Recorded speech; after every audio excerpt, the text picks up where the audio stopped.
Bismillahirrahmanirrahim. Assalamualaikum warahmatullahi wabarakatuh. Berjumpa kembali kita di channel YouTube Ismail Fahri Official bersama saya Ismail Fahri. Kali ini kita akan membahas lebih lanjut lagi tentang Al-Quran. Nah, hari ini kita akan mencoba memberitahu kepada Anda semua mahasiswa tentang isyarat-isyarat ilmiah di dalam Al-Quran. Oke, terima kasih kepada Anda yang sudah bergabung di channel ini. Baik, sebelum kita bicara tentang isyarat-isyarat ilmiah di dalam Al-Quran, terlebih dahulu perlu kalian ketahui bahwa Al-Quran itu bukan kitab atau buku ilmiah. Ya, sebagaimana buku ilmiah-ilmiah yang ada di muka bumi ini. Al-Quran itu bukan buku ilmiah, tetapi kajian-kajian dalam Al-Quran itu, ayat-ayat Al-Quran itu benar setelah dikaji secara ilmiah. Jadi bahwa apa yang disampaikan Al-Quran itu tidaklah membual dan tidaklah menipu, ternyata setelah dikaji secara ilmiah atau menurut penelitian ilmiah, apa yang disampaikan Al-Quran adalah betul, benar. Nah, maka kita sebutlah sebagai isyarat-isyarat ilmiah di dalam Al-Quran. Baik, yang pertama kali kita bicarakan masalah isyarat-isyarat ilmiah dalam Al-Quran itu, yang paling banyak dibahas itu adalah masalah reproduksi atau kejadian manusia. Al-Quran berbicara panjang lebar tentang manusia, dan salah satu yang diuraikannya adalah persoalan reproduksi manusia serta tahap-tahap yang dilalui sehingga terciptalah manusia sebagaimana yang kita lihat sekarang ini. Nah, ini kita akan jelaskan, ada beberapa ayat, ada 3 ayat yang bicara masalah reproduksi. Nah, pertama di Quran surah Al-Qiyamah ayat 36 sampai 39. Allah berfirman, Bismillahirrahmanirrahim. Ayahsabul insanu ayyutraka sudah alam yakun nutfatan min mani yumna thumma kana 'alaqatan fa khalaqa fasawwa faja'ala minhu zawjaini dzakar wal unsa. Artinya, apakah manusia mengira bahwa ia akan ditinggalkan begitu saja? Bukankah dia dahulu nutfah dari mani yang dituangkan ke dalam rahim, kemudian ia menjadi 'alaqah, lalu Allah menciptakannya dan menyempurnakannya, lalu Allah menjadikan darinya sepasang lelaki dan perempuan. Kemudian di Quran surah lain lagi, yaitu Quran surah An-Najm ayat 45 dan 46, Allah berfirman, wa annahu khalaqaz zawjaini dzakar wal unsa min nutfatin idza tumna, dan bahwa sesungguhnya dialah yang menciptakan berpasang-pasangan lelaki dan perempuan dari nutfah apabila dipancarkan. Selanjutnya lagi di Quran surah Al-Waqi'ah ayat 58 dan 59. Afara'aitum ma tumnun a antum takhluqunahu am nahnul khaliqun. Maka terangkanlah kepadaku tentang apa yang kamu pancarkan. Kamukah yang menciptakan ataukah kami? Nah, sekarang kita bahas, kita kupas satu persatu ayat ini. Dalam Quran surah Al-Qiyamah yang seperti saya bacakan di awal tadi, secara tegas menyatakan bahwa nutfah merupakan bagian kecil dari mani yang dituangkan ke dalam rahim seorang ibu. Kata nutfah dalam Al-Quran artinya adalah setetes yang dapat membasahi. Nah, informasi Al-Quran tersebut sejalan pula dengan penemuan ilmiah pada abad ke-20 yang menginformasikan bahwa pancaran mani yang menyembur dari alat kelamin pria mengandung sekitar 200 juta benih manusia. Sedangkan yang berhasil bertemu dengan ovum hanya satu saja. Nah, itulah yang dimaksud dengan Al-Quran dengan sebutan nutfatan min mani yumna. Nutfah dari mani yang memancar. Ya, itu kira-kira ya. Selanjutnya coba kita lihat lagi dalam Quran surah An-Najm. Ya, Quran surah An-Najm. Di situ Allah menginformasikan bahwa dari setetes mani yang memancar itu Allah menciptakan kedua jenis manusia, yaitu lelaki dan perempuan. Zakaro wal unsa, ya. Itu katanya tadi. Sekali lagi, Al-Quran itu memberikan informasinya sangat akurat. Kenapa? Di dalam penelitian ilmiah membuktikan adanya dua macam kandungan sperma, yaitu kromosom lelaki yang dilambangkan dengan huruf Y dan kromosom perempuan yang dilambangkan dengan huruf X. Sedangkan ovum, ya, yaitu dilambangkan dengan huruf X. Nah, apabila yang membuahi ovum adalah sperma yang memiliki kromosom Y, maka anak yang dikandung itu adalah anak laki-laki. Dan bila kromosom X bertemu dengan ovum yang X juga, maka anak yang dikandung itu adalah perempuan. Nah, jika dengan demikian, yang menentukan jenis kelamin ya adalah nutfah yang dituangkan oleh si bapak kepada si ibu. Nah, kemudian ayat lain mengisyaratkan juga peranan sperma dalam menentukan jenis kelamin anak itu. Nah, tertuang juga dalam Quran surah Al-Baqarah ayat 223. Apa kata Allah dalam Quran? Nisa'ukum harthul lakum fa'tu harthakum anna syi'tum. Istri-istri kamu adalah ladang untukmu, maka garaplah ladangmu bagaimana kamu kehendaki.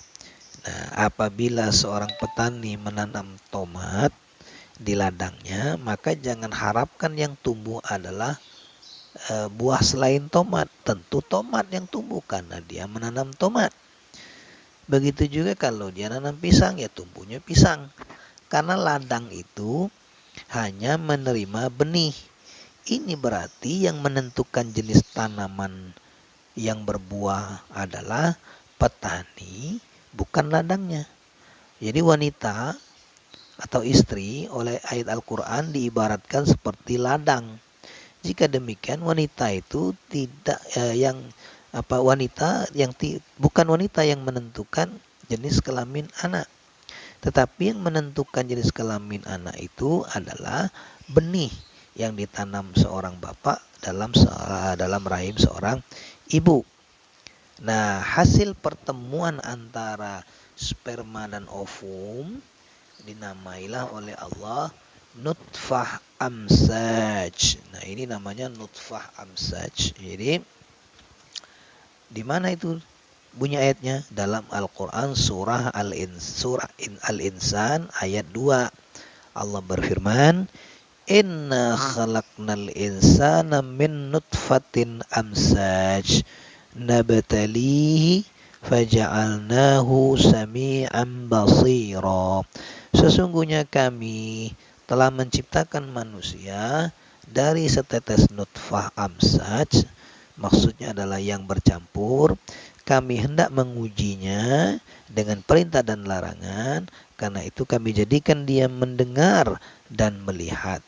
Quran surah Al-Insan ayat 2. Nah, pada tahun 1883 ada seorang ilmuwan yang bernama Van Bender membuktikan bahwa sperma dan ovum memiliki peran yang sama dalam pembentukan benih yang telah bertemu itu. Dan pada tahun 1912 ilmuwan Morgan membuktikan bahwa peranan kromosom dalam pembentukan janin. Nah, untuk menarik untuk menyimak menganalisis ayat di atas, yaitu di Quran surah Al-Insan itu ada kata amsaj ya. Amsaj itu adalah bentuk jamak, sedangkan bentuk tunggalnya atau mufradnya adalah masyaj, masyajun ya. Sementara kata nutfah adalah bentuk tunggal dan bentuk jamaknya adalah nutaf.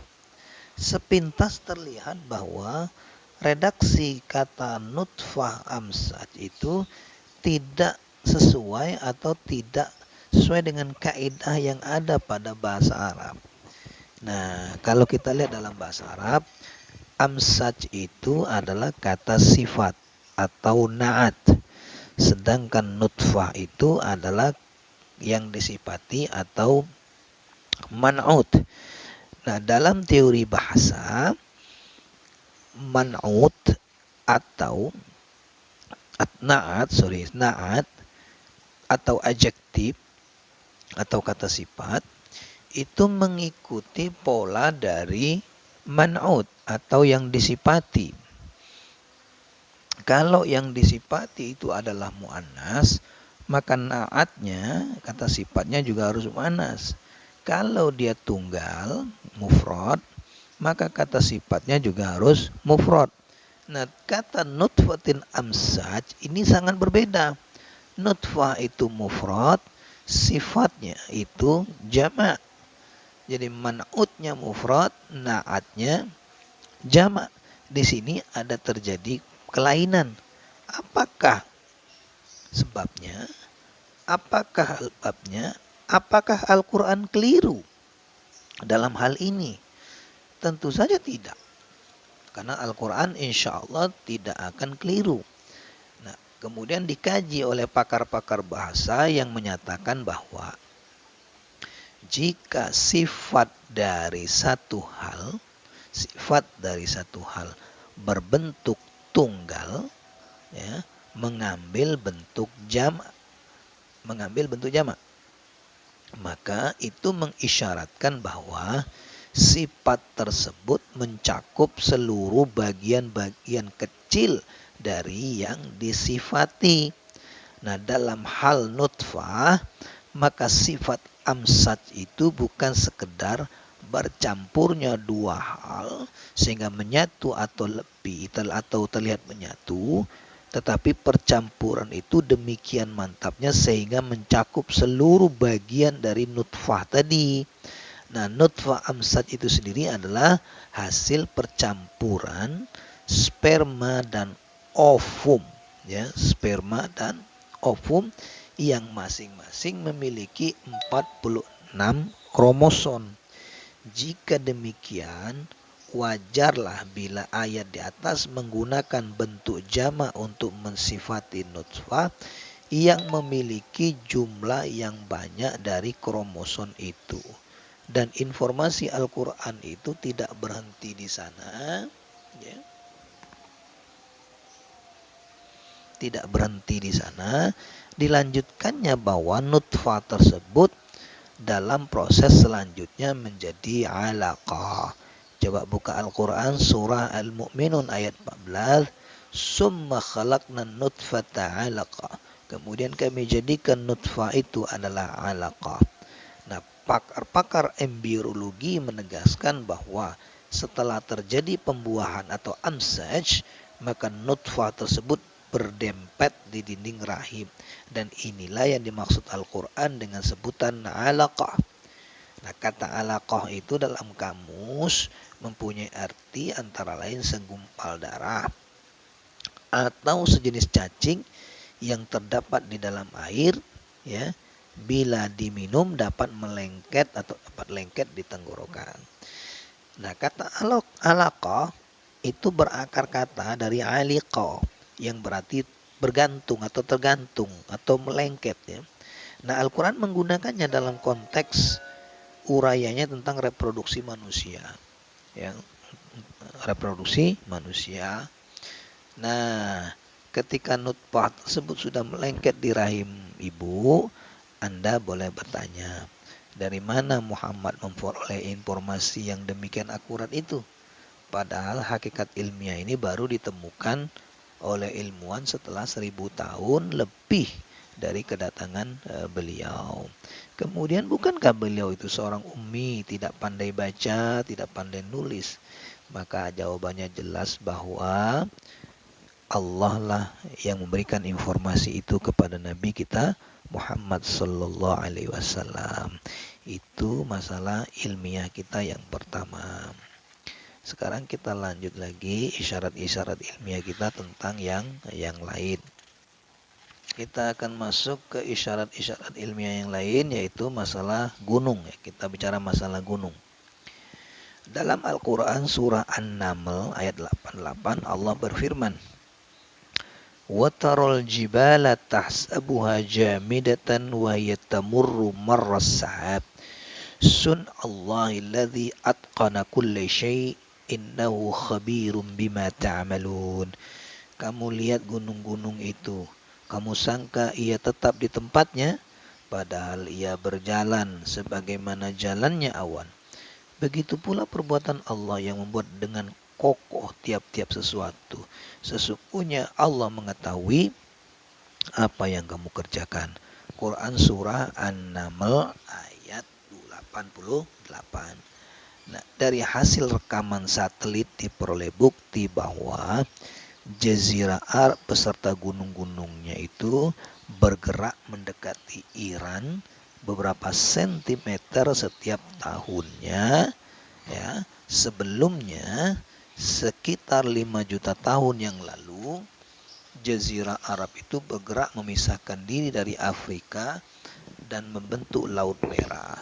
Nah, sekitar daerah Somalia sepanjang pantai timur ke selatan saat ini berada dalam proses pemisahan yang lamban dan telah membentuk lembah belah yang membujur ke selatan melalui daeratan Danau Afrika. Itulah agaknya yang dimaksud oleh ayat di atas dengan berjalannya gunung-gunung sebagaimana berjalannya awan. Oke, itu sekira selesai masalah gunung. Kita lanjut masalah pohon itu. Kenapa daunnya berwarna hijau? Nah, dalam Al-Quran dikatakan, Alladzi ja'ala lakum minasyajaril akhdari nara fa idza antum minhu tuqidun. Ya. Nah, kata asyajarul akhdar menurut sementara mereka adalah zat hijau daun atau yang dikenal dengan nama klorofil, ya, klorofil. Allah menjadikan dari pohon yang hijau suatu energi. Begitu pemahaman mereka dalam firman Allah yang seperti yang saya bacakan, Alladzi ja'alakum minasyajaril akhdari nara fa idza antum minhu. Allah yang menjadikan untuk kamu api dari kayu yang hijau, maka kamu dapat menyalakan api dari kayu hijau tersebut. Nah, bagaimana tumbuh-tumbuhan dapat mengandung tenaga yang muncul sebagai api atau tenaga kalori ketika bahan tersebut dibakar? Jawabannya diisyaratkan oleh ayat di atas. Dalam plasma sel tumbuhan terdapat zat yang dinamai, ya, kromotom, ya, kromatopon, ya, dinamai kromatopon atau zat atau pembawa zat warna. Dalam plasma sel tumbuhan terdapat zat yang dinamai kromatopon atau pembawa zat warna. Bentuk dan warnanya adalah kuning, merah, jingga, dan hijau. Nah, yang terpenting adalah yang hijau yang dikenal dengan nama klorofil. Ya, klorofil ini dari bahasa Yunani yang berarti zat hijau daun. Nah, istilah tersebut sebenarnya tidak terlalu tepat karena zat di atas tidak hanya terdapat pada daun, tetapi juga terdapat pada ranting-ranting muda. Tegasnya pada semua bagian pohon yang hijau.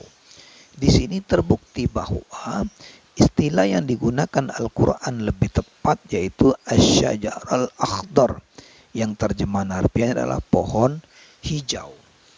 Nah, klorofil terdiri dari ikatan zat karbon, hidrogen, nitrogen, dan magnesium.